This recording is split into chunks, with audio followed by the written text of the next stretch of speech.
மீன் அப்படி இருக்குன்னு எங்கள்கிட்ட மீனோட குறை இருக்குன்னா மீன் எப்படி இருக்கு அந்த மீன் அப்படி இருக்கும் இந்த மீன் இப்படி இருக்குன்னு நீங்கள் எங்கள்கிட்ட சொல்லாதீங்க.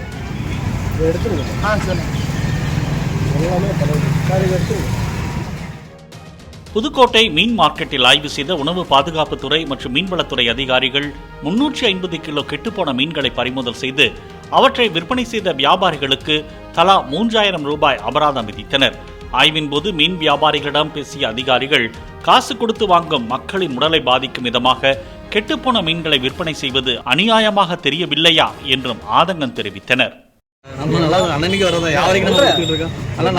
விற்கணும், அதுதான் உங்களோட நோக்கம். சரி சார், ஏன்னா நீங்க ஒரு பொறுப்புல இருக்கிறீங்க, நல்ல மீனா விற்கணும், நீங்க மற்றவங்களுக்கு எடுத்துக்காட்டா இருக்கும். சரி, பழைய மீனெல்லாம் விற்காதீங்க. சரியா?